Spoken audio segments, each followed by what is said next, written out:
యేసునాథు మరణమంతా బల్లెముతో ప్రగల్బడవన్ పారే నీరు రక్తమహాం ఏరై పారే యేసు రక్తం మెల్ల ప్రజలు కెలమేనొసగు ఎంతో వింత ఎంతో చింత యేసునాథు మరణమంతా పంతముతో చేసిరంతా సొంత ప్రజలు స్వామినంతా ఎంతో వింత ఎంతో చింత యేసునాథు మరణమంతా. వింటూ ఉంటే మరొక కీర్తన పాడుతూ ప్రభునామాన్ని ఆంధ్ర క్రైస్తవ కీర్తన పుస్తకం నుండి 899 దేవునితో సంబంధం, దేవుని మాట వినడం, దేవుడు చెప్పింది చేయడం, దేవునితో ఉన్న సంబంధాన్ని పోగొట్టుకోకుండా చూసుకోవాలి. దేవుడు చెప్పింది వింటూ ఉండాలి, ఆయన చెప్పింది చేస్తూ ఉండాలి. ఆంధ్ర క్రైస్తవ ఎప్పుడైతే వీళ్ళు అలా చేస్తూ ఉన్నారో దేవుని ఆశీర్వాదం చూశారు, దేవుని స్వరాన్ని విన్నారు, దేవుని అభిషేకాన్ని చూశారు, దేవుని కాపుదలను చూశారు, దేవుని భద్రతను చూశారు. మరలా ఇప్పుడు వాళ్ళు వేరే స్వరాన్ని విన్నారు. ఎప్పుడైతే వేరే స్వరాన్ని విన్నారో దేవునికి జాగ్రత్త. దేవుడు నీ కుటుంబాన్ని మరొక కీర్తన పుస్తకంలో 839 785 839 నీ రక్తమే నన్ను శుద్ధీకరించున్, నీ రక్తమే నా బలము, నీ రక్తధారలే ఇలా పాపికాశ్రయం మీచును, నీ రక్తధారలే ఇలా పాపికాశ్రయం మీచును. పరిశుద్ధ తండ్రి పాపిని కడిగి పవిత్ర పరచును, పరిశుద్ధ తండ్రి పాపిని కడిగి పవిత్ర పరచును. నీ రక్తమే నన్ను శుద్ధీకరించున్, నీ రక్తమే నా బలము.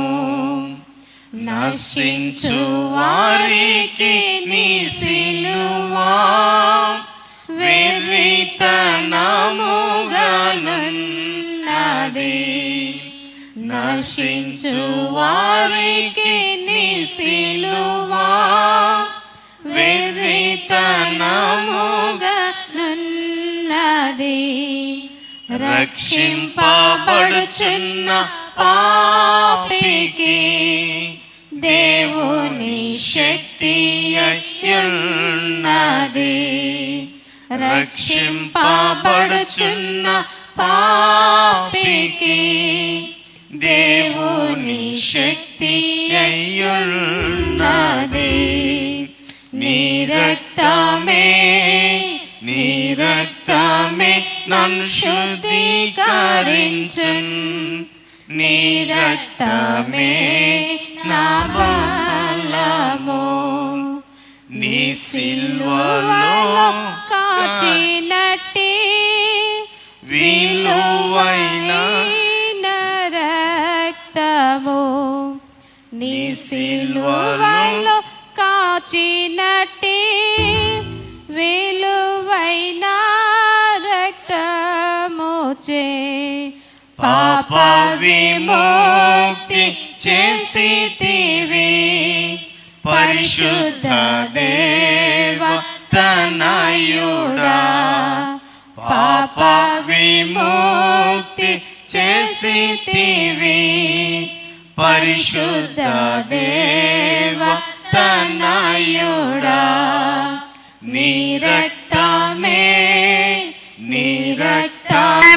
నన్ను శుద్ధీకరించి నీ రక్తమే నా బలము పంది వలె పొర్లిన నన్ను కుక్క వలె తిరిగిన నన్ను పంది వలె పొర్లిన నన్ను కుక్క వలె తిరిగిన నన్ను ప్రేమతో చేర్చుకుంటివి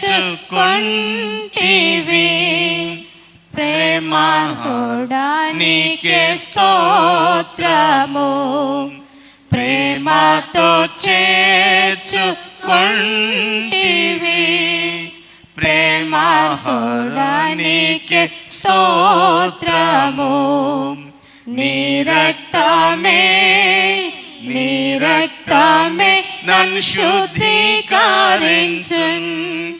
నీ రక్తమే నా బలము నన్నెంబడించు సైతాను నన్బెదరించు సైతాను నన్వెంబడించు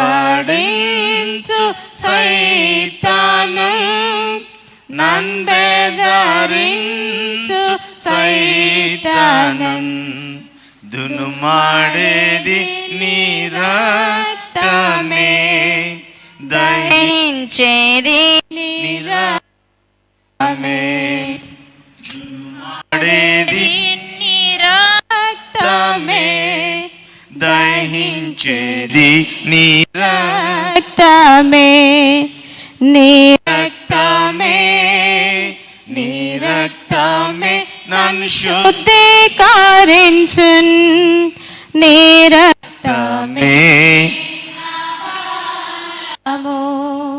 స్తుతి మహిమ ఘనతయు యుగ యుగంబులకును స్తుతి మహిమ ఘనతయు యుగ యుగంబులకును స్తుతి పాత్ర నీకే చెల్లును స్తోత్రార్హుడా నీకే తగును స్తుతి పాత్ర నీకే చెల్లును స్తోత్రార్హుడా నీకే తగును నీ రక్తమే నన్ను శుద్ధీకరించున్ నీ రక్తమే నా బలము సమయంలో మన ఆహ్వానాన్ని మన్నించి దైవర్తమానాన్ని అందించడానికి నెల్లూరు పట్టణం నుండి మన మధ్యకు విచ్చేసిన దైవ సేవకులు రెవరెండ్ జి హనోక్ గారు వారు వచ్చి వేదికను అలంకరించాల్సిందిగా ప్రేమతోటి ఆహ్వానిస్తున్నాం. వారు వస్తుండగా మన సంతోషాన్ని చప్పట్లో వారు తెలియపరుస్తూ ప్రేమతోటి వారిని ఆహ్వానిద్దాం. రెవరెండ్ జి హనోక్ గారు సమయంలో నేటి దినమునకై ఏర్పాటు చేయబడిన పరిశుద్ధ లేఖన భాగము చదువుగా విందాం. పరిశుద్ధ గ్రంథములో నుండి హోషేయ గ్రంథము 6వ అధ్యాయము. హోషేయ గ్రంథము 6వ అధ్యాయము 6వ వచనము నుండి 11వ వచనం వరకున్న లేఖన భాగాన్ని ప్రియ సహోదరులు సుధాకర్ గారు వచ్చి లేఖన భాగాలను చదవాల్సిందిగా ప్రేమతో ఆహ్వానిస్తూ ఉన్నా.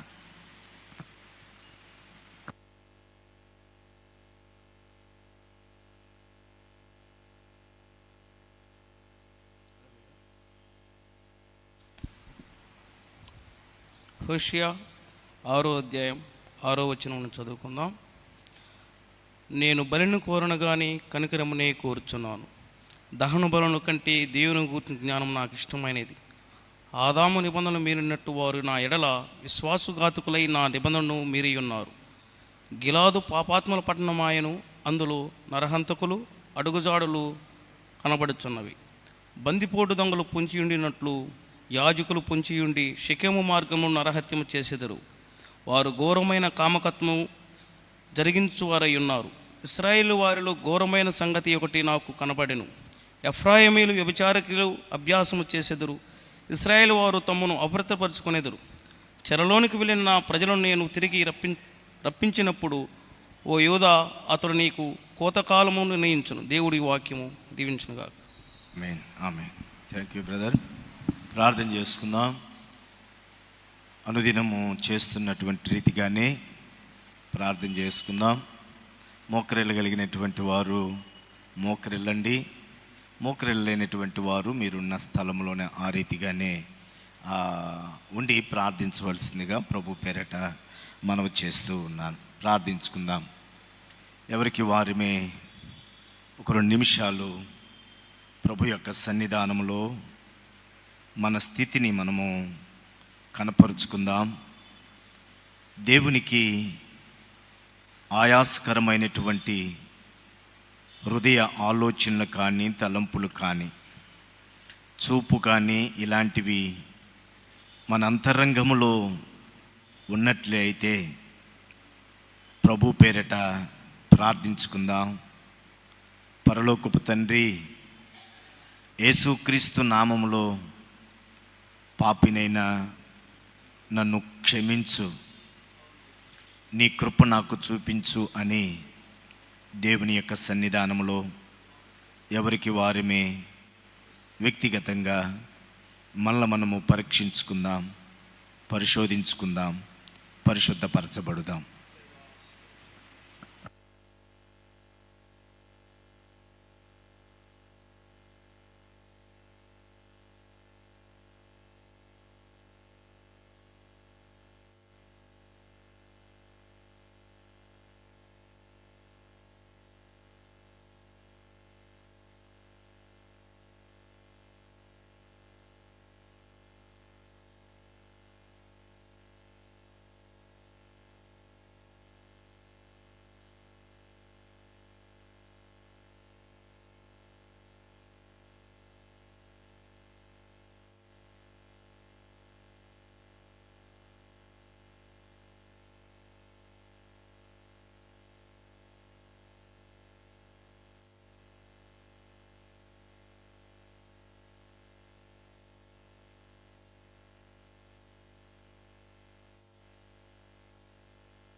ఈ సమయంలో దైవర్తమానాన్ని అందిస్తున్న తన దీనదాసుని దేవుడు తన పరిశుద్ధాత్మతో నింపి మనతో మాట్లాడలాగున మన మధ్య ఉన్నటువంటి గుజ్జర్లపూడి ఇజ్రాయెల్ సార్ గారు వచ్చి వర్తమానం నిమిత్తమై ప్రార్థిస్తారు.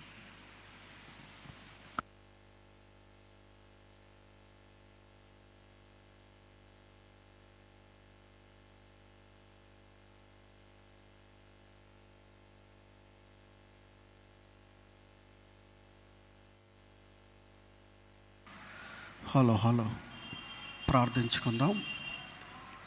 ప్రార్థన దేవునితో కొద్ది నిమిషములు మాట్లాడుకుందాం. ప్రార్థన.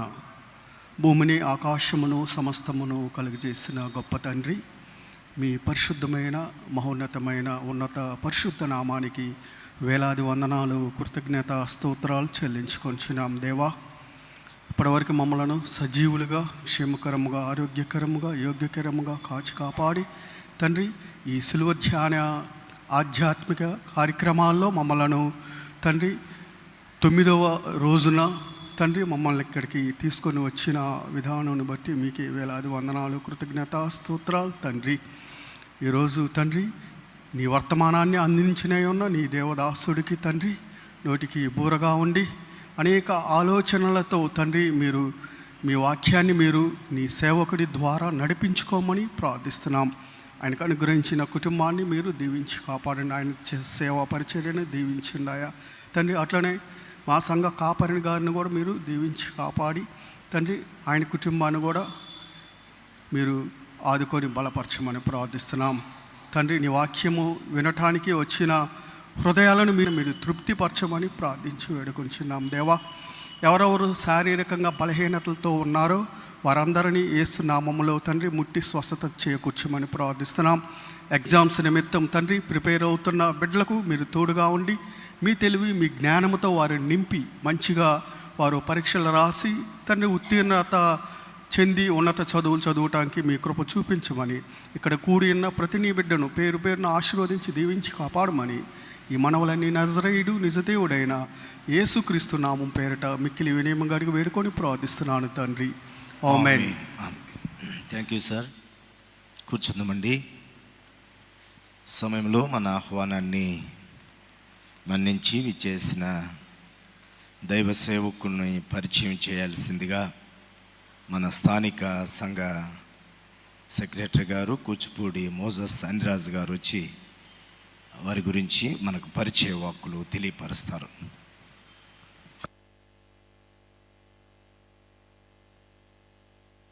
క్రీస్తునందు ప్రియమైన box memorial centenary Baptist church సభ్యులు, ఈ ఆరాధనకు వచ్చినటువంటి అందరికీ యేసుక్రీస్తు అతి పరిశుద్ధమైన నామమున శుభములు తెలియచేస్తూ ఉన్నాను. మన మధ్య ఉన్నటువంటి దైవజనులు వారి పరిచయ వాక్కులను నేను మీ ముందుంచాలని ఇష్టపడుతూ ఉన్నాను.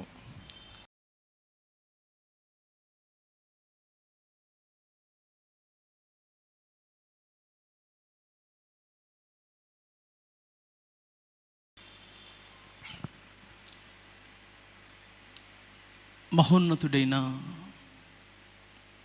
మనందరి తండ్రి అయిన మన ప్రియరక్షకుడైన యేసుక్రీస్తు నామమునకు ముందుగా కృతజ్ఞతాస్తుతులు చెల్లిస్తూ ఉన్నాను.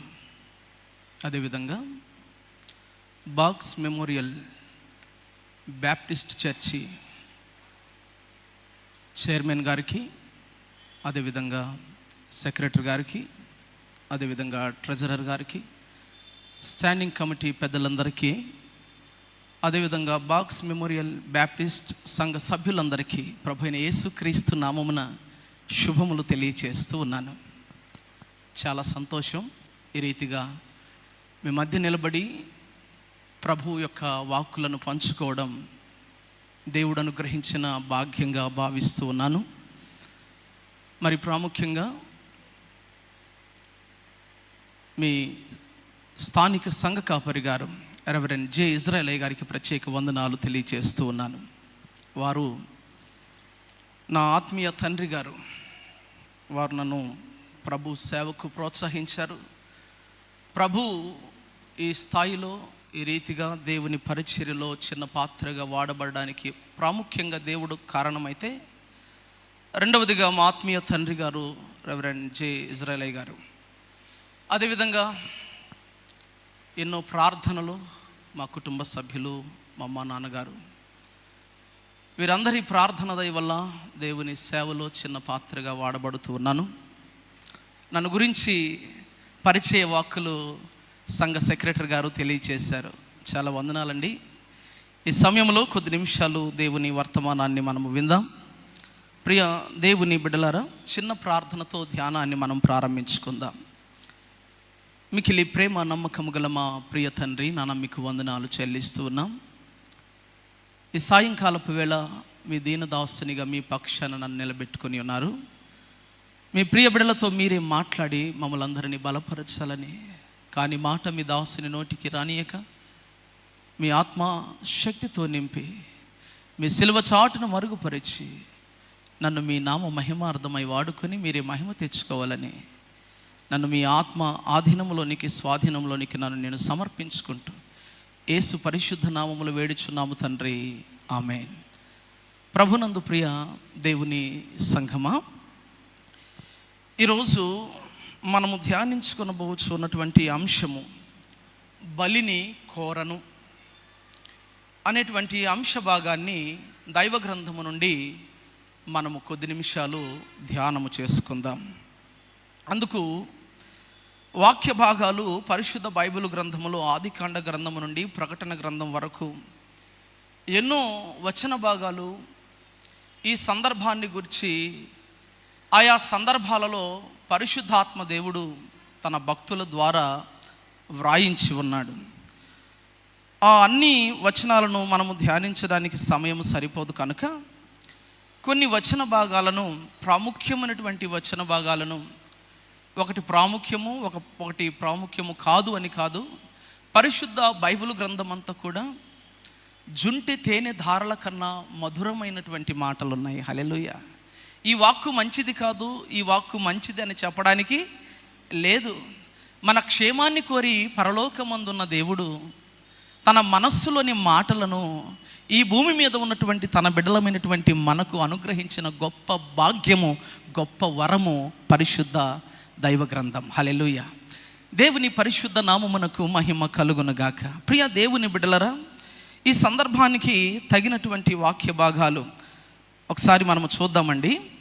హోషేయ గ్రంథము 6వ అధ్యాయము 6 నుండి 11 వచన భాగాలు సహోదరుడు చదివి ఉన్నాడు. అయితే అక్కడ మనం చూడగలిగితే హోషేయ గ్రంథము 6వ అధ్యాయము 6వ వచనంలో భక్తుడైనటువంటి ప్రవక్త అయినటువంటి హోషేయ గారి నోట దేవుడు పలుకుతున్నటువంటి మాట మనం ఒకసారి చూడగలిగితే, నేను బలిని కోరను గాని కనికరమునే కోరుచున్నాను, దహన బలుల కంటే దేవుని గూర్చిన జ్ఞానము నాకు ఇష్టమైనది.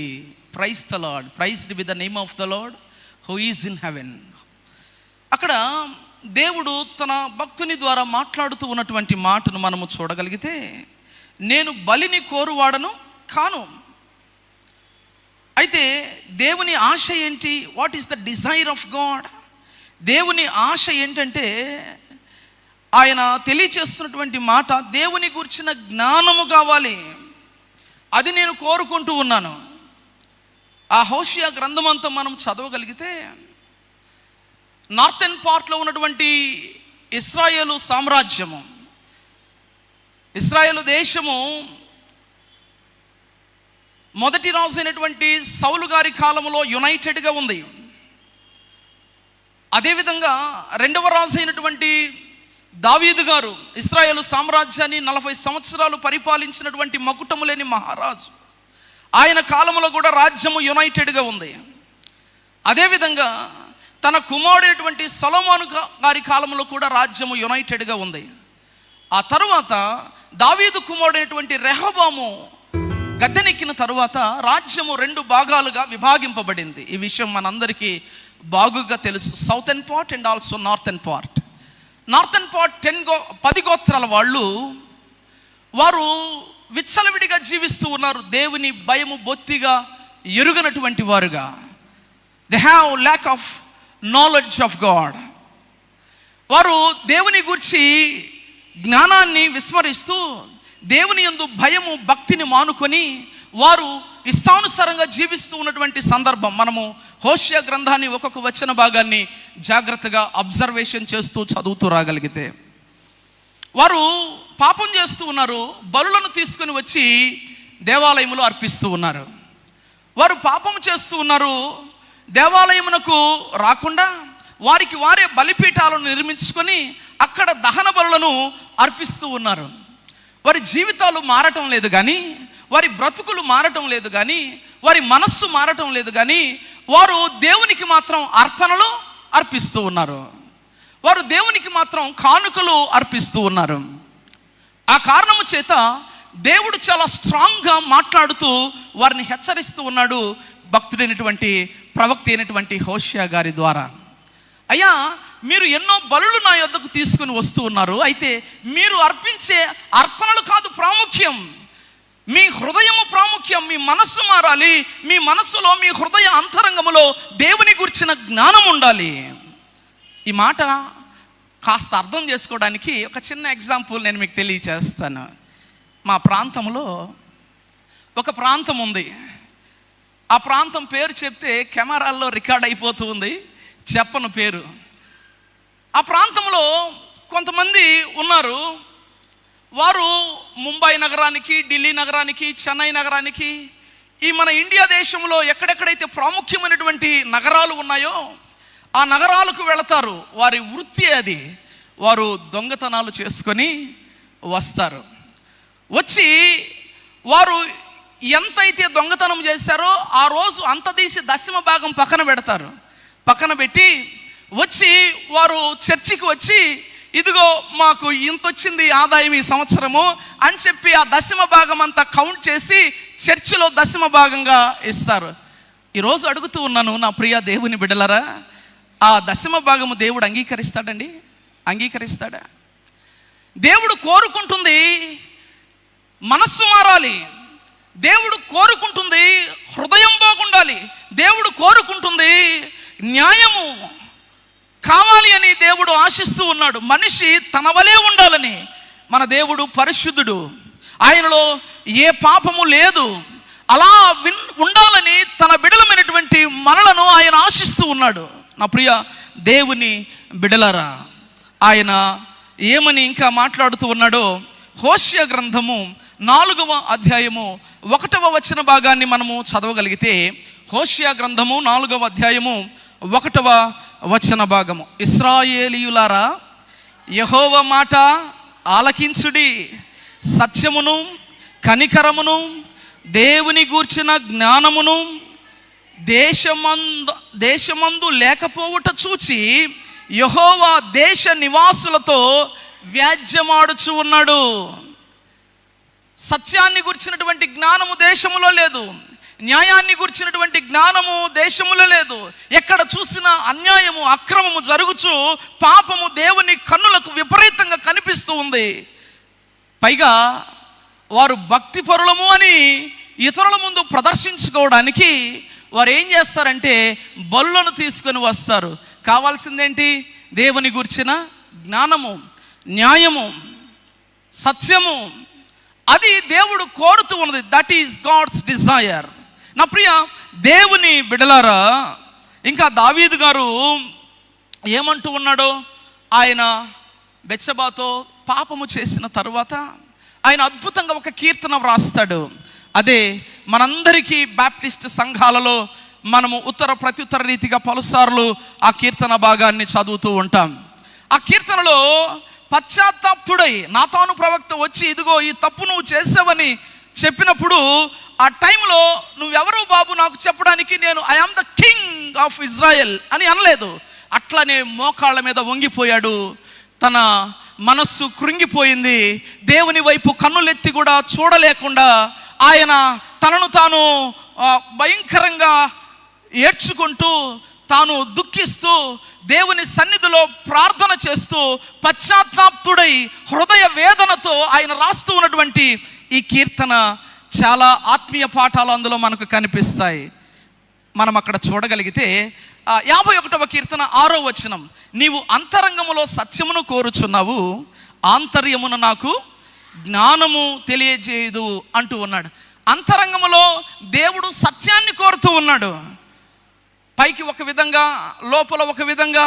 నటనను దేవుడు కోరేటువంటి వాడు కాదు. దేవుడు అంతరంగాన్ని చూస్తాడు, మనుషులు పై రూపాన్ని చూస్తారు. ఆయన హైటు, ఆయన వెయిటు, ఆయన ఎలా ఉన్నాడు, అందంగా ఉన్నాడు అని మనుషులు చూస్తారు. కానీ దేవుడు అంతరంగాన్ని కోరుకునేటువంటి దేవుడని దావీదుకు అర్థమైంది. నా ప్రియ దేవుని బిడ్డలారా, ఇంకా 16వ వచన భాగం అదే కీర్తన మనం చదవగలిగితే, నీవు బలిని కోరువాడవు కాదు, కోరిన ఎడల నేను అర్పించుదను. దహన బలి నీకు ఇష్టమైనది కాదు. దహన బలి నీకు ఇష్టమైనది కాదు. ఏంటయ్యా ఇష్టమైనది దేవునికి? అయ్యా దావీదు గారు, ఈరోజు అడగదాం దావీదు, అయ్యా O king of Israel David, what is God's desire ఏంటి అని దావీదును మనం అడగగలిగితే ఆయన అంటూ ఉన్నాడు, ఆయన జవాబిస్తూ ఉన్నాడు. వర్స్ నెంబర్ 17, విరిగిన మనసే దేవునికి ఇష్టమైన బలులు. విరిగిన మనస్సే దేవునికి ఇష్టమైన బలులు, విరిగి నలిగిన హృదయమును నీవు అలక్ష్యము చేయవు. Praise the lord, praise be the name of the lord who is in heaven. ప్రియ దేవుని బిడ్డలరా, అది దేవుని యొక్క మనస్సు. దేవుడు తాను ఎలా సత్యవంతుడో, దేవుడు ఎలా న్యాయవంతుడో, దేవుడు ఎలా ప్రేమ కలిగినటువంటి దేవుడో, దేవుడు ఎంత సుగుణాల రాసో అలా ఉండాలని, తన బిడ్డలమైనటువంటి మనము కూడా లోకములో అలా ఉండాలని ఆయన ఆశిస్తూ ఉన్నాడు. Praise the Lord. యేసుక్రీస్తు ప్రభుల వారు, ఇదిగో నేను బలిని కోరువాడను కాదు అని ఆ మాట హోషేయ గ్రంథము 6వ అధ్యాయము 6వ వచనములో మాట్లాడినటువంటి మాట ప్రభు అయిన యేసుక్రీస్తు వారు కూడా ఉటంకిస్తూ ఒక సందర్భంలో కాదండి, 2 సందర్భాలలో ఆ పదాన్ని ఆయన వాడాడు. అక్కడ మనం చూడగలిగితే మత్తయి సువార్త 9వ అధ్యాయము 11 నుండి 13 వచ్చిన భాగాలలో అక్కడ సుంకపు మెట్టునొద్ద ఒక ఆయన కూర్చొని ఉన్నాడు. ఆయనే మత్తయి. సుంకపు వసూలు చేస్తున్నటువంటి ఆ మత్తయి ఆయన ఆ మార్గములో పోతూ యేసు ప్రభుల వారు కమ్ ఫాలో మీ అన్నాడు, నన్ను వెంబడించు అన్నాడు. ఆ టైంలో తన వృత్తిని పక్కన పెట్టేసి యేసయ్యను వెంబడించడం ప్రారంభించాడు ఈ మత్తయి. అలా వచ్చాడు, యేసు ప్రభువును తన ఇంటికి తెచ్చుకున్నాడు. యేసయ్య తన ఇంటికి వెళ్ళి ఆతిథ్యాన్ని స్వీకరించడానికి ఆశపడ్డాడు. ఆయన ఇంట్లో కూర్చొని ఆయన భోజనం చేస్తూ ఉండగా ఆయన మాత్రమే కాదు, ఆయనతో చాలామంది, అంటే ఆ మత్తయితో చాలామంది సుంకరులు, పాపులు ఆయన చుట్టూ వచ్చి కూర్చున్నారు.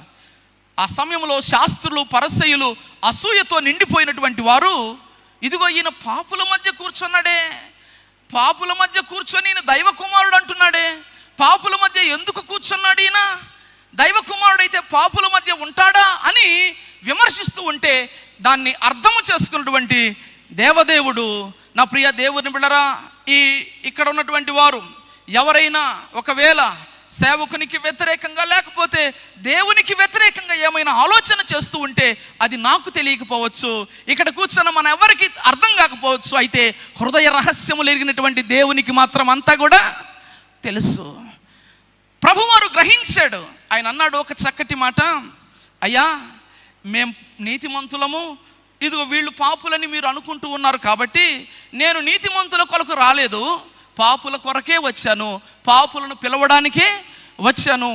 ఆరోగ్యము గలవానికి వైద్యుడు అవసరం లేదు, రోగము గలవానికి వైద్యుడు అవసరం అన్నాడు. అంటే రోగగ్రస్తుల మధ్య హాస్పిటల్కి మనం వెళ్ళగలిగితే రోగులు ఉంటారు, వాళ్ళ మధ్యలో డాక్టర్ కూడా ఉంటాడు.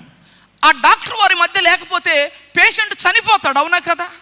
ఈ లోకములో అందరూ జన్మతః పాపులుగా ఉన్నారు. పౌలు గారు అంటారు, రోమీయులకు రాసినటువంటి పత్రిక 3వ అధ్యాయం 23వ వచనంలో, నీతిమంతుడు ఒక్కడనూ లేడు, ఒక్కడైనను లేడు, అందరూ పాపము చేసి దేవుడు అనుగ్రహించు మహిమను పొందలేకపోతూ ఉన్నారు.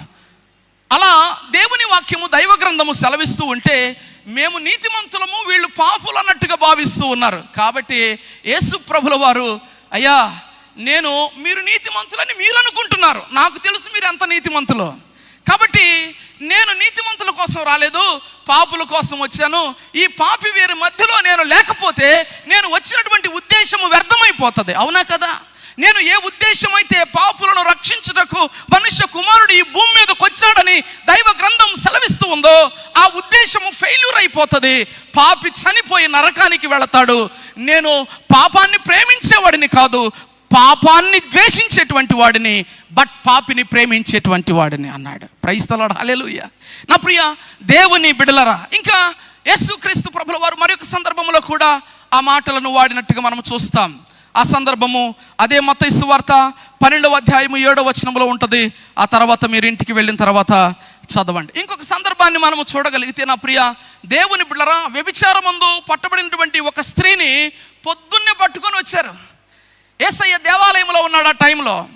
అయితే ఆ శాస్త్రులు, పరిసయ్యులు, ప్రభువారికి వ్యతిరేకంగా ఉన్నటువంటి గుంపు వారు వచ్చి ఆయన్ను మాటల్లో చిక్కబరుద్దామని వచ్చారు. ఇదిగో అయ్యా, ఇదిగో ఈమె వ్యభిచారం చూస్తుంటే మేము మా కన్నులారా చూసాము. ఇదిగో ధర్మశాస్త్రం ఏం చెప్తా ఉంది, ఈమెను రాళ్లతో కొట్టి చంపమని చెప్తా ఉంది, నువ్వేం చెప్తావని నీ దగ్గరికి తీసుకొచ్చినామన్నారు. అన్నప్పుడు ప్రభువు ఏం పలకలేదు. ఆ సమయంలో ఇంకా అడుగుతూ ఉన్నారు, ఇంకా అరుస్తూ ఉన్నారు, అయ్యా ఏం మాట్లాడవేం అంటూ ఉన్నారు. ఆ టైంలో ఇదిగో సరే ధర్మశాస్త్రం అలా కొట్టి చంపమని చెప్తా ఉంది కదండి, సరే ఓకే నేను ఒక మాట చెప్తాను, మీరు జాగ్రత్తగా వినండి. మీలో పాపము చేయనటువంటి వాడు ఎవడో మొదట ఆమె మీద రాయి వేయండి అన్నాడు యేసయ్య. అన్నప్పుడు వారు మనస్సాక్షి చేత గద్దింపబడిన వారై వారి చేతుల్లో ఉన్న తలా ఒక రాయి పక్కన వేసి వెళ్ళిపోయారు. అప్పుడు యేసు ప్రభు ఆమెను చూస్తూ, ఆమె ముఖాన్ని చూస్తూ, అమ్మా నిన్నేమన్నా కొట్టారా తల్లి, నిన్నేమన్నా బాధ పెట్టారా వాళ్ళు? ఏం బాధ పెట్టలేదు కదమ్మా, సరే నేను ఒక మాట చెప్తాను, ఇక వెళ్ళు, ఇక మీదట తప్పు చెయ్యొద్దమ్మా అన్నాడు. హల్లెలూయా. ఒకవేళ ఆయన బలిని కోరేవాడైతే ఆన్ ద స్పాట్లో ఆమెను రాళ్లతో కొట్టి చంపమనేటువంటి వాడు. అలా ప్రియ ప్రభువు అలా వస్తే అన్యాయస్తుడు అవుతాడు, ఆయన పక్షపాతి అవుతాడు, ఆయన వచ్చినటువంటి ఉద్దేశాన్ని మరచినటువంటి వాడు అవుతాడు. లోకాన్ని ఆయన రక్తము చేత కడిగి శుద్ధీకరించి తన స్వారూప్యములోనికి మార్చడానికి, నరకపాప్తుడైనటువంటి మానవ జాతిని వెదకి రక్షించడానికి మనుష్య కుమారుడు ఈ భూమి మీదకు వచ్చాడు. Praise the lord. నా ప్రియ దేవుని బిడ్డలారా, అది ఈ వాక్య భాగాలన్నీ కూడా మనకు తెలియచేస్తున్నటువంటి మాటలు. ఇదే సందర్భము మరి ఒక సందర్భము, దీనికి రిలేటెడ్ సందర్భం మనము చూస్తాం పరిశుద్ధ బైబిల్ గ్రంథములో.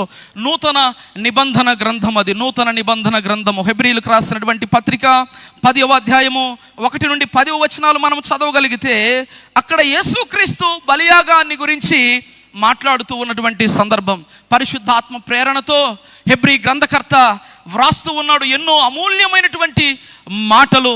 హెబ్రీ గ్రంథాన్ని మనం చదవగలిగితే మనకు ఒళ్ళు పులకించిపోయేటువంటి మాటలు అక్కడ పరిశుద్ధాత్మ దేవుడు మాట్లాడతాడు. మనకు యేసుక్రీస్తు బలియాగము ద్వారా కలిగినటువంటి కొన్ని భాగ్యాలు ఉన్నాయి. టకటక కొన్ని మాటలు నేను చెప్పి 5 నిమిషాల్లో నేను కన్క్లూడ్ చేస్తాను, జాగ్రత్తగా విందాం. యేసుక్రీస్తు బలియాగము ద్వారా మనకు కలిగినటువంటి మొదటి భాగ్యము, హెబ్రీయులకు రాసినటువంటి పత్రిక 10వ అధ్యాయము 1వ వచన భాగము.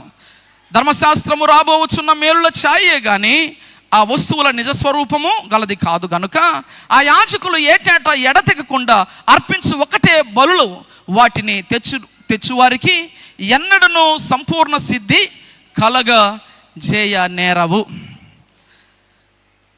పాపం చేయటం, బలి తీసుకురావడం. ఆ బలి అర్పించే యాజకుడు కూడా తనకి కూడా ఒక బలి అర్పించుకోవాలి. ఎందుకంటే పర్ఫెక్ట్ కాదు, తన కొరకు కూడా ఒక బలి అర్పించుకోవాలి. ఏటేటా బలులు తెస్తూ ఉన్నారు, అర్పిస్తూ ఉన్నారు. పాపం చేయడం, బలి తేవడం. నా ప్రియ దేవుని బిడ్డరా, ఎన్నటికీ సంపూర్ణ సిద్ధి కలగజేయ నేరవు. అయితే యేసుక్రీస్తు బలియాగము ద్వారా మనకు కలిగినటువంటి మొదటి భాగ్యం ఏంటంటే మనకు సంపూర్ణ విమోచన కలిగింది. హల్లెలూయా. మనకు సంపూర్ణ విమోచన కలిగింది. ఇది మొదటి భాగ్యము. మరలా మరలా మరలా మరలా మరలా మరలా బలి తీసుకోవాల్సినటువంటి అవసరము లేదు. Jesus Christ his precious blood sacrificed upon the cross of Calvary once for all. అంతే, ఒక్కసారి బలి అర్పించేశాడు, ఇక మరలా మరలా బలి తీసుకొని రావాల్సినటువంటి అవసరము లేదు. మనకు సంపూర్ణ విమోచన కలిగింది. అది దైవ గ్రంథం మనకు తెలియచేస్తున్నటువంటి మాట. రెండవ మాటను మనం చదవగలిగితే హెబ్రీయులకు రాసినటువంటి పత్రిక 10వ అధ్యాయము 1 నుండి 4 వచన భాగాలు మనం చదవగలిగితే క్రీస్తు బలియాగము ద్వారా మనకు శాశ్వత పరిష్కారము లభించింది. ఆ మాటలన్నీ చదువుతూ ఒక్కొక్కటి ఎక్స్ప్లెయిన్ చేసుకొని వెళ్ళగలిగితే చాలా మంచిది, బాగుంటుంది. అయితే 3వ వచనం, అయితే బలులు అర్పించుట చేత ఏటేట పాపములు జ్ఞాపకమునకు వచ్చుచున్నవి. 4వ వచనం, ఎలయనగా ఎడ్ల యొక్కయు మేకల యొక్కయు రక్తము పాపములను తీసివేయుట అసాధ్యము అసాధ్యము అసాధ్యము. ధర్మశాస్త్రము రాబోవు క్రీస్తు, ఆ రాబోవు మేలుల ఛాయ గలదే కానీ అది నిజ స్వరూపము కాదు. అంటే ఇక్కడ రెండవ మాట మనం చదవగలిగితే క్రీస్తు బలియాగము ద్వారా మనకు శాశ్వతమైనటువంటి పరిష్కారము లభించింది. 3వది, క్రీస్తు బలియాగము ద్వారా మనము పరిశుద్ధపరచబడ్డాము. ఈ మాటను చదువుకొని మనము ముగించుకుందాం. 10వ వచనం, యేసుక్రీస్తు యొక్క శరీరము ఒక్కసారి అర్పింపబడుట చేత ఆ చిత్తమును బట్టి మనము పరిశుద్ధపరచబడి ఉన్నాము. Praise the Lord. చప్పలు కొట్టి ప్రభునామాన్ని మనము గణపరద్దాం, మహిమపరద్దాం. యేసుక్రీస్తు శరీరము ఒక్కసారి అర్పించబడుట చేత ఆ చిత్తమును బట్టి మనము పరిశుద్ధపరచబడ్డాం వన్స్ అయిపోయింది. అయితే మందిరానికి రావడం అవసరమా పాస్టర్ గారు అని అనొచ్చు. అవునండి, అవసరమే. శాంటిఫికేషన్లో, థియాలజీలో 3 విషయాలు ఉన్నాయి. ఒకటి, positionally we are all sanctified by the grace of God. దేవుని మహాకృప వలన, యేసుక్రీస్తు తన సిలువలో కార్చిన అమూల్యమైన రక్తధారల వలన మనము ఒక్కసారి పొజిషనల్లీ వీఆర్ ఆల్ శాంక్టిఫైడ్, మనము పరిశుద్ధపరచబడ్డాం. అయితే ప్రతి ఆదివారం క్రమంగా మందిరానికి రావాలి. ప్రతి ప్రార్థన కూటాలకు, మందిరంలో జరుగుతున్న ప్రతి ఆరాధనకు రావాలి. స్త్రీల కూటాలకు రావాలి. శుక్రవారపు ఉపవాస కూటాలకు రావాలి. ప్రోగ్రెసివ్ శాంటిఫికేషన్, ఇది రెండవది. ప్రోగ్రెసివ్ శాంటిఫికేషన్ అంటే దినదినము పరిశుద్ధపరచబడుతూ ఉండాలి. అండ్ ఆల్సో థర్డ్లీ మనము చూడగలిగితే పర్ఫెక్ట్ శాంటిఫికేషన్. యేసుక్రీస్తు ప్రభుల వారిని మన మధ్యాకాశములో కలుసుకున్న తర్వాత సంపూర్ణ పరిశుద్ధులముగా మార్చబడతాము. Praise the lord. నా ప్రియ దేవుని బిడ్డలరా, యేసుక్రీస్తు బలి ద్వారా సంపూర్ణ విమోచన లభించింది. యేసుక్రీస్తు బలి ద్వారా మనకు శాశ్వతమైన పరిష్కారము లభించింది. యేసుక్రీస్తు బలి ద్వారా మనము పరిశుద్ధ పరచబడ్డాం. అయితే దేవుడు ఆశిస్తూ ఉన్నది మనస్సు మారాలి. గుండెల నిండా దేవుని జ్ఞానాన్ని నింపుకోవాలి. మనస్సు మారకుండా ఎన్ని ఆఫరింగులు ఇచ్చినా, లక్షల రూపాయలు కానుకేసినా అది దేవునికి అంగీకారము కాదు అని తెలియచేస్తూ, ఒకవేళ ఇంకా మారనటువంటి కఠోరమైన హృదయాలు ఎవరికైనా ఉన్నాయేమో ఒకసారి మనల్ని మనం పరీక్షించుకోవాలని దేవుని మాటలు తెలియచేస్తూ, ఈ అవకాశం ఇచ్చినటువంటి దేవునికి, స్టాండింగ్ కమిటీ సభ్యులకు, మందిరములో ఉన్నటువంటి ప్రతి సభ్యునికి, సంఘ కాపరి గారికి వందనాలు తెలియచేస్తూ ముగిస్తూ ఉన్నాను. దేవుడి ఈ మాటలు మన వినికిడిలో దీవించి మన హృదయాలలో ఫలింపచేయునుగాక. ఆమేన్, ఆమేన్, ఆమేన్.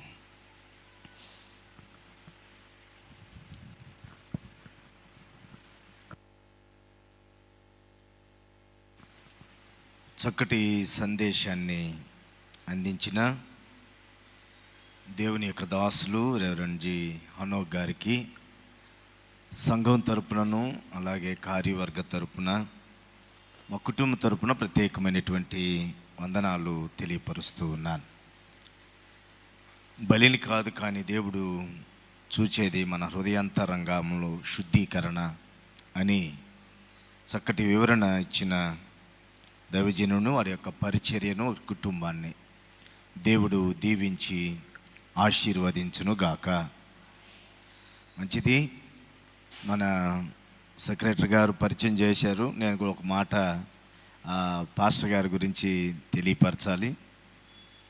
సహోదరుడు, బైబిల్ చదివినటువంటి సహోదరుడు సుధాకర్ గారు, హనోక్ గారు, చిన్నాయన పెదనాయన పిల్లలు. కనపడటానికి పెద్దోళ్ళలాగా హనోక్ పాస్టర్ గారు కనపడినా, పిల్లోళ్ళలాగా సుధాకర్ గారు కనపడినా ఆయన అన్న ఈయనకి. వారి గ్రామంలోనే నేను 15 years పరిచర్య చేశాను. 15 సంవత్సరాలు వారి గ్రామంలోనే దేవుని యొక్క పరిచర్య చేశాను.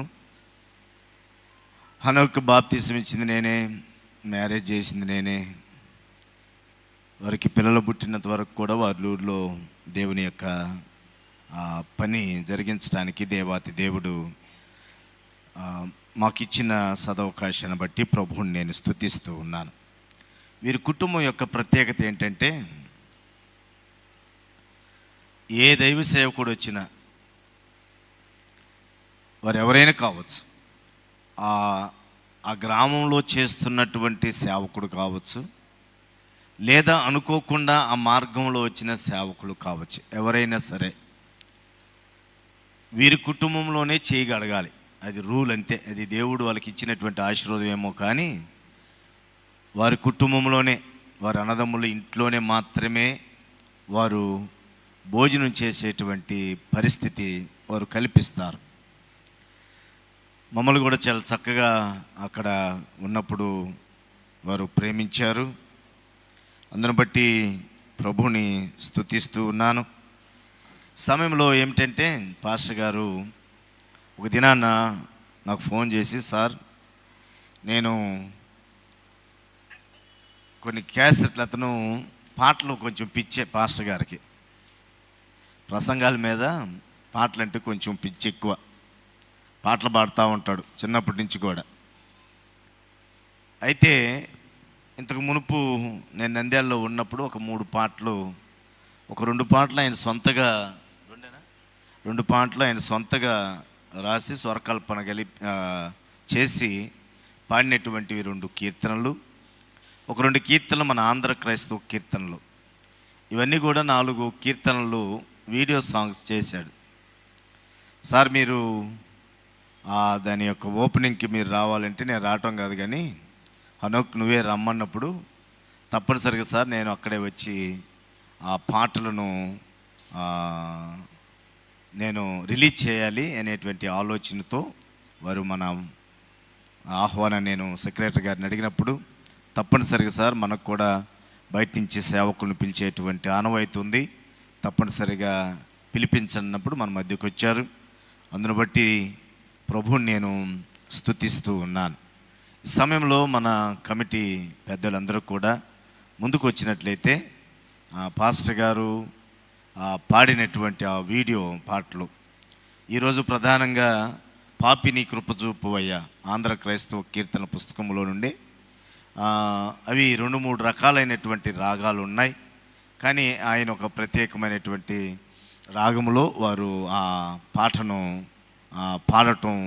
పాడి దాన్ని వీడియో సాంగ్గా చేయటం మనం చూసాం. ఆ పాటను వారు ఈరోజు యూట్యూబ్లో ఓపెన్ చేయాలని, అలాగే అనేక మంది వీక్షించాలని ఆశతోటి మధ్యకు వచ్చున్నారు. కాబట్టి సంఘ కమిటీ వారందరూ కూడా ముందుకు వస్తే మేము కూడా ముందుకు వస్తాం.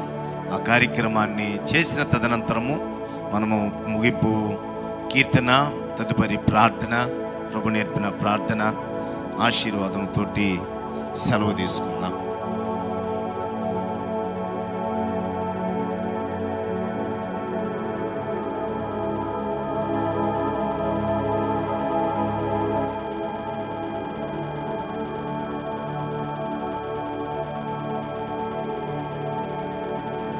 ప్రకటన చెప్తాను సార్.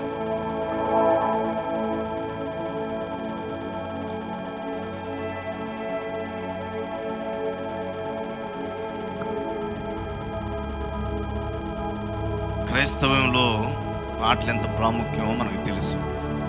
అందుకే ఒక భక్తుడు అన్నాడు, క్రైస్తవ మతాన్ని పాటల మతం అని పిలిచాడు. అంటే పాటలు లేకుండా మనకు ఏది కూడా జరగదు.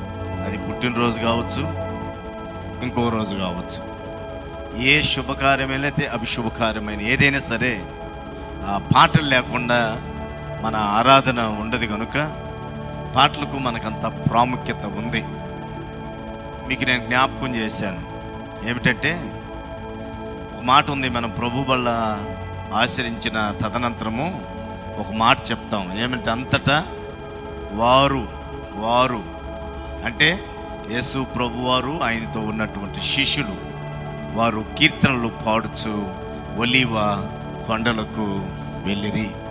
కాబట్టి అంత ప్రాముఖ్యత మన కీర్తనలకు ఉంది కనుక ప్రయాసపడి వ్యయ ప్రయాసలతోటి ఆ కీర్తనలను సిద్ధపరిచిన హనోక్ గారిని, దైవ సేవకులను అభినందిస్తూ ఈ సమయంలో మన సంఘ కమిటీ వారందరం కూడా కలిసి ఆ పాటను ఓపెన్ చేయాల్సిందిగా ప్రభు పేరట అందరిని ఆహ్వానం. పర్వాలేదు సార్.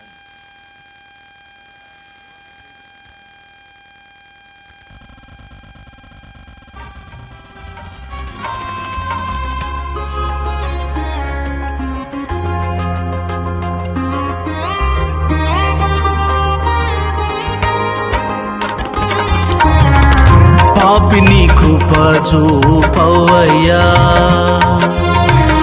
దాపు చేరితిని యేసయ్యా, పాపిని కృప చూపవయ్యా.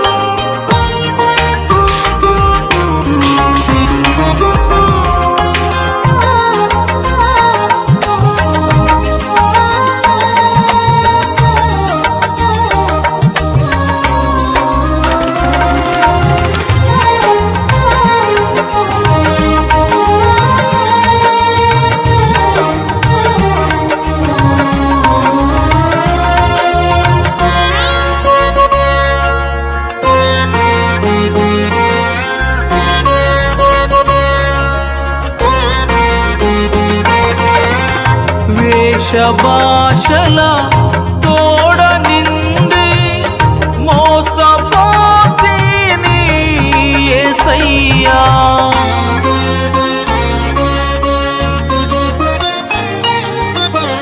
వేషభాషల తోడ నిండి మోసపోతీని యేసయ్యా. దోషిలోకి నిన్ను చేరితి, దోషిలోకి నిన్ను చేరితి, దాసునిగా ప్రోవు యేసయ్యా, దాసునిగా ప్రోవు యేసయ్యా. పాపిని కృప చూపవయ్యా,